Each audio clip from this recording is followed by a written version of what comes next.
नमस्कार, आप खबर पॉइंट के साथ हैं और खबर पॉइंट हो हल्ला शोरगुल नहीं करता है।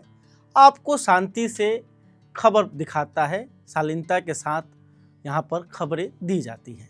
तो चलिए आज की खबर है देश की राजनीति से, जहाँ पर बिहार की पार्टियाँ धमाल मचाने की तैयारी कर रही हैं। अगले साल उत्तर प्रदेश, पंजाब समेत 5 राज्यों में विधानसभा चुनाव होने वाले हैं। इन चुनावों को लेकर बिहार की क्षेत्रीय पार्टियां भी काफ़ी उत्साहित नजर आ रही हैं। नीतीश कुमार की जदयू, चिराग पासवान की लोक जनशक्ति पार्टी रामविलास और मुकेश सहनी की वीआईपी पार्टी ने यूपी और पंजाब में चुनाव लड़ने के संकेत दिए हैं। इतना ही नहीं, इन राज्यों में इन पार्टियों ने अपनी राजनीतिक गतिविधियां भी तेज कर दी हैं। दरअसल देश की राजनीति में अब एक नया ट्रेंड देखने को मिल रहा है। पहले क्षेत्रीय पार्टियां सिर्फ अपने राज्य तक सीमित रहती थी, लेकिन अब वे दूसरे राज्यों में भी अपनी राजनीतिक जमीन तलाश रही हैं। जदयू इसका सबसे बड़ा उदाहरण है।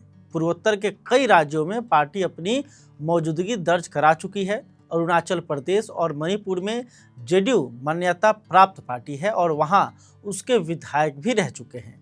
नागालैंड में भी पार्टी लगातार संगठन बढ़ा रही है। झारखंड में जदयू के विधायक सरयू राय हैं। दिल्ली विधानसभा चुनाव में भी जदयू चुनाव लड़ चुकी है। वहीं झारखंड में लोक जनशक्ति पार्टी रामविलास की भी मौजूदगी है।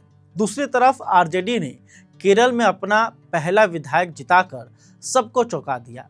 असल में बिहार की पार्टियों को अब लगने लगा है कि अगर वे बिहार में राजनीति कर सकती हैं तो दूसरे राज्यों में भी अपनी जगह बना सकती हैं।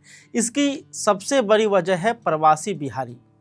उत्तर प्रदेश, पंजाब, दिल्ली और देश के कई राज्यों में लाखों बिहारी रहते हैं।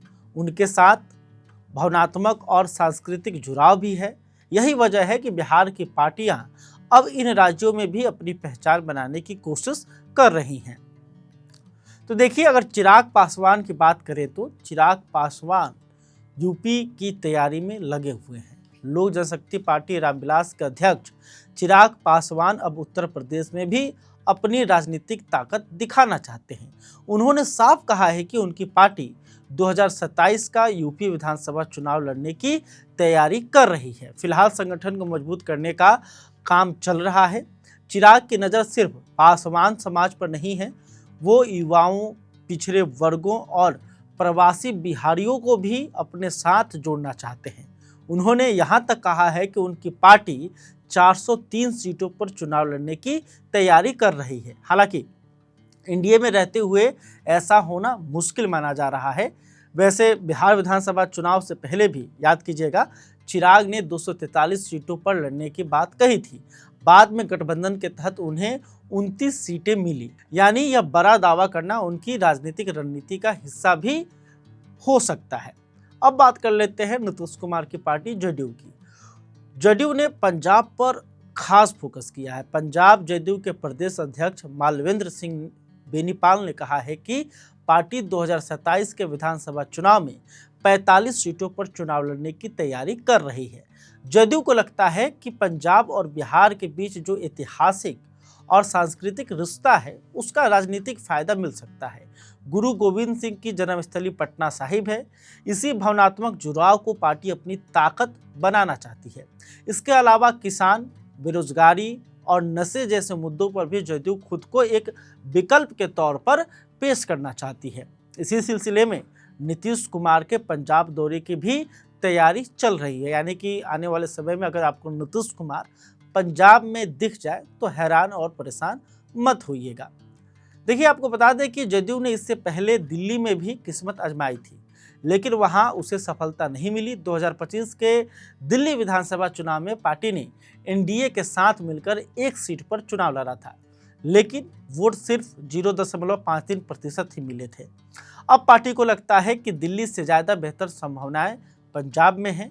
इसके लिए उनका जो फोकस है पंजाब पर है। अब चर्चा कर लेते हैं सन ऑफ मलाह यानी कि मुकेश सहनी की।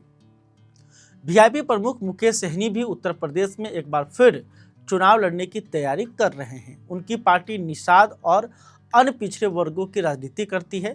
2022 के यूपी चुनाव में उन्होंने 50 से ज़्यादा सीटों पर उम्मीदवार उतारे थे, लेकिन एक भी सीट नहीं जीत पाए। इसके बावजूद उन्होंने हार नहीं मानी है और फिर से मैदान में उतरने की तैयारी कर रहे हैं।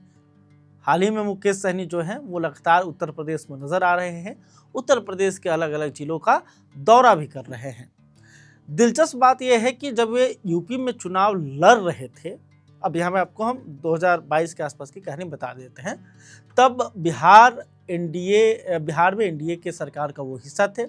2020 के बिहार चुनाव में उनकी पार्टी के 4 विधायक जीते थे और वे मंत्री भी बने थे, लेकिन बाद में राजनीतिक समीकरण बदले, विधायक अचानक से भाजपा में चले गए, एमएलसी का कार्यकाल नहीं बढ़ा और मंत्री पद भी चला गया। यानी कि सहनी जब 2022 में यूपी का चुनाव लड़े थे तो उसका खामियाजा बहुत उनको उठाना पड़ा था। अब सहनी एक बार फिर यूपी में अपनी किस्मत आजमाना चाह रहे हैं।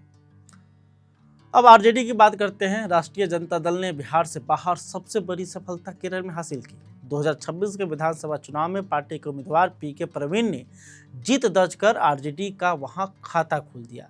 इस जीत के पीछे यूडीएफ के साथ गठबंधन और प्रवासी बिहारियों का समर्थन अहम माना जा रहा है।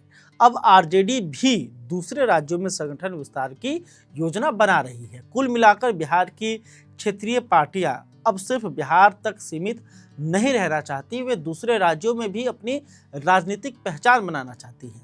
आने वाले चुनाव बताएंगे कि यह रणनीति कितनी सफल होती है, लेकिन इतना साफ है कि बिहार की राजनीति अब राज्य की सीमाओं से बाहर निकलकर राष्ट्रीय विस्तार की ओर बढ़ रही है।